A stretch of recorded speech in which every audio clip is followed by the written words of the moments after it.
नमस्कार दोस्तों, कैसे हैं आप सभी लोग। उम्मीद करता हूं सभी बहुत ज़्यादा अच्छे होंगे। दोस्तों आज की इस वीडियो में आप सभी का स्वागत है।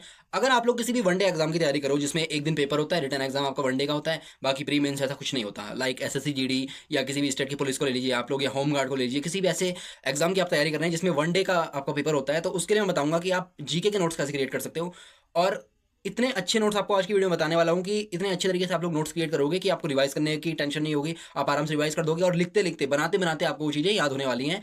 एक तरीका आपसे शेयर करने वाला हूँ मैं। सबसे पहले एक एग्जांपल लेते हैं और उस एग्जांपल से मैं आपको तरीका समझाता हूँ। एक एग्जांपल लेते हैं। आप मान लीजिए आप एसएससी की तैयारी करते हैं, तो एसएससी में जो जीके जीएस का एक पोर्शन है उसका नाम है स्टैटिक जीके, है ना। विविध आपको पढ़ना पड़ता है, स्टैटिक जीके आपको पढ़ना पड़ता है। उसमें आपको बहुत सारी चीजें पढ़नी पड़ती है। उसमें से एक टॉपिक लेते हैं शास्त्रीय नृत्य, क्लासिकल डांस। शायद आप लोगों ने भी पढ़ा होगा, या जिन लोगों ने नहीं पढ़ा वो आगे पढ़ेंगे।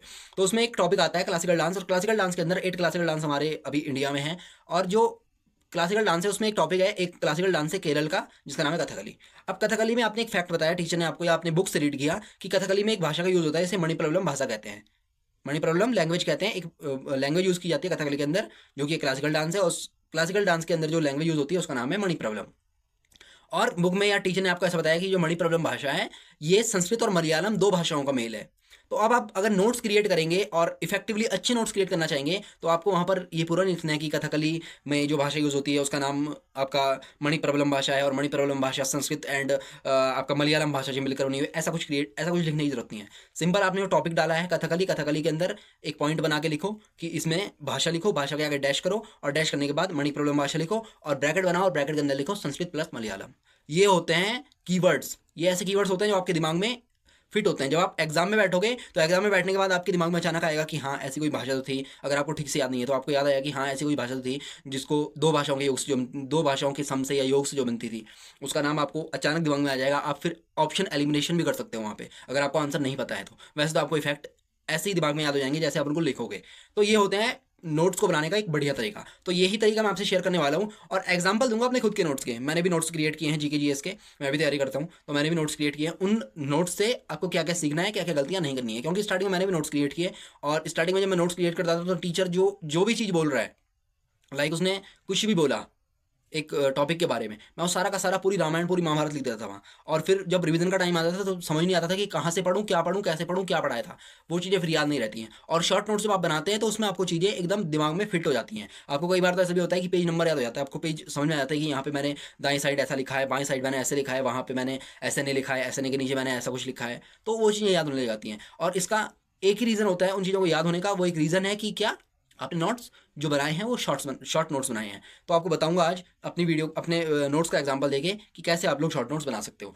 दोस्तों मैं अपने डेस्क पे आ चुका हूँ, और अब मैं आपको दिखाता हूँ कि नोट्स बनाए कैसे जाते हैं। ये नोट्स वही हैं जो मैं एसएससी जीडी के लिए पढ़ रहा हूँ, और जिनको मैंने बना लिया था पहले, और अब इनका रिवाइज करता हूँ मैं सिर्फ। तो देख सकते हो यहाँ पे सेकंड प्रैक्टिस सेट है, ये एसएससी जीडी का प्रैक्टिस सेट है, और प्रैक्टिस सेट से ही मैंने नोट्स बनाए हैं। मेरा एक रिकमेंडेशन है आपसे कि आप ना जो अगर आपका एक स्पेसिफिक एक एग्जाम है, जैसे लाइक एसएससी जीडी की आप लोग तैयारी कर रहे हो और आपका फोकस है कि मुझे एसएससी जीडी का ही एग्जाम देना है, तो उसकी जब भी आप प्रैक्टिस सेट करो तो उसके भी नोट्स क्रिएट कर लिया करो। ऐसा नहीं कि आपने पूरा सिलेबस कर लिया फिर प्रैक्टिस सेट में जो क्वेश्चन बन रहे हैं नहीं बन रहे। मैंने हर वो क्वेश्चन यहाँ पे शामिल किया जो मुझे आता था चाहे नहीं आता था, मैंने हर क्वेश्चन यहाँ पे शामिल किया है। तो यहाँ पे जैसे पहला क्वेश्चन हमारे पास था सत्रिया, सत्रिया के बारे में बताया गया था।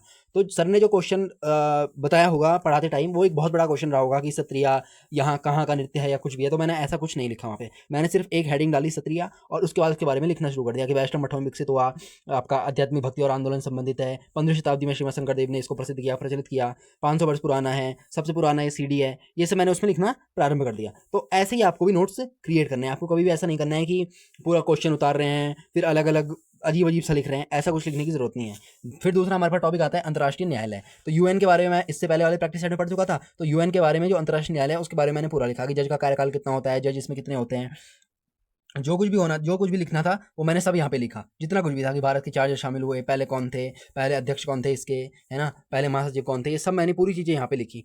फिर यहाँ पे हमारा भारत रत्न का टॉपिक आया कि भारत रत्न क्या है, भारत रत्न की स्थापना कब हुई, कब से मिला। तो ये देख लो यहाँ पे पूरा मैंने लिखा हुआ है। प्रथम जितने फैक्ट मतलब एसएससी जीडी के एग्जाम में बन सकते हैं वो सारे फैक्ट मैंने यहाँ पे बिल्ड किए हैं, यहाँ पे लिखे हैं, सारे लिखें यहाँ पे, ऐसे नोट्स क्रिएट करने हैं आपको। जैसे यहाँ पे एक संविधान सभा का टॉपिक हमारे पास आता है, कैबिनेट मिशन का टॉपिक आता है, तो संविधान सभा के बारे में जितने फैक्ट बन सकते थे, यहाँ से सीट से जितने क्वेश्चन आ सकते थे वो मैंने सारे लिखे यहाँ पे, कि इतने हमारे 4 या आपके चीफ कमिश्नर प्रांत थे, है ना, देश रियासतें इतनी थी, यहाँ से मनोचयन हुआ था, नॉमिनेशन हुआ था, है ना, अप्रत्यक्ष चुनाव प्रणाली का यूज़ किया गया था, है ना। अब यहाँ से हमारा जो महिला वर्ल्ड कप है, महिला वर्ल्ड कप के बारे में मैंने पूरा लिखा है यहाँ पे, जितने इंपॉर्टेंट क्वेश्चन बन सकते थे वो मैंने यहाँ पे लिखे। कुछ क्वेश्चन इसमें से ऐसे भी थे जो मुझे याद है। तो ऐसे ही आपको भी नोट्स क्रिएट करने का, कभी भी आपको ऐसे ड्रामेबाजी वाले वो नहीं करना है क्रिएट, है ना।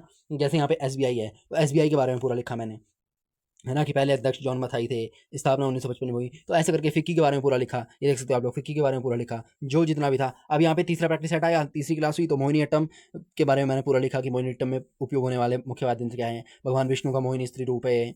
तो जो कुछ भी बन सकता है, मतलब आपको ऐसे लिखना है कि ताकि आपको समझ में आए। अब कल को मैं पढ़ना शुरू करूंगा इसको, तो मुझे पूरी चीज़ें एक फ्लो में मिल रही है, एक फ्लो में मिल रही है। और जैसे मोहिनीअट्टम है, मैंने यहाँ नीचे जगह छोड़ दी है, बहुत इंपॉर्टेंट पार्ट है इस वीडियो का। यहाँ पे नीचे मैंने जगह छोड़ दी है, जगह इसलिए छोड़ी है क्योंकि मोहिनीअट्टम में कल को कुछ नई चीज़ें ऐड होंगी या नए कोई कलाकार इंपॉर्टेंट होंगे, तो मैं यहाँ पे उतार दूंगा और डे बाई डे उनको रिवाइज करूंगा। इसलिए कह रहा हूँ आपको कि नोट्स के साइड साइड में जगह छोड़ा करो, जैसे मैंने यहाँ छोड़ी है, यहाँ छोड़ी है, इधर छोड़ी है ना, बाकी ये नीचे छोड़ी है। तो ऐसे ही आपको देख सकते हो आप लोग, इधर मैंने जगह छोड़ी है। तो ऐसे ही करते करते, और कोई कोई टॉपिक ऐसा होता है ना इसके बारे में आपको मतलब ये लगता है कि यार ठीक है इतना ही आएगा इसमें, जैसे शमशुद्दीन इल्तुतमिश का टॉपिक है, तो इसमें से इतने ही क्वेश्चन उससे पूछे जा सकते हैं मैक्सिमम। बाकी मैंने इधर इधर जगह छोटी है, तो कुछ अगर कोई पॉइंट मुझे ऐड करना होगा तो मैं यहाँ पे ऐड कर लूँगा। तो ऐसे आपको नोट्स बनाने हैं।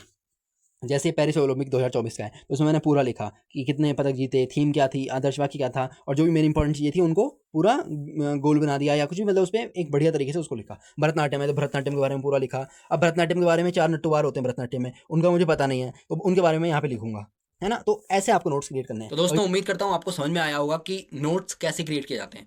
बाकी उम्मीद है आपको वीडियो पसंद आई होगी। वीडियो को लाइक कर देना, चैनल को सब्सक्राइब कर देना, और अगर आपका कोई ऐसा फ्रेंड है जो नोट्स बनाने में बड़ा ही वीक है और जिसको समझ नहीं आता जीके जीएस, तो उसको वीडियो शेयर कर देना। बाकी सपोर्ट करना, एंड जो कुछ भी हो पाए मेरी तरफ से, जितनी भी मेरी एक्सपीरियंस पे बिल्डअप चीज़ें होती रहेंगी, जितनी चीज़ें मुझे पता चलती रहेंगी, और मैं चाहूँगा कि आपको बतानी चाहिए चीज़ें, जितनी बताने लायक चीज़ें होंगी मैं आपको बताऊँगा इस चैनल के थ्रू। बाकी इस चैनल पे मैं सोच के चल रहा हूँ कि पर डे एक लॉन्ग वीडियो क्रिएट करूँ, एक लॉन्ग वीडियो डालूँ, एक शॉर्ट वीडियो डालूँ। तो बाकी देखते हैं कैसा प्लान बनता है। बाकी थैंक्स फॉर वॉचिंग। जय हिंद, जय भारत।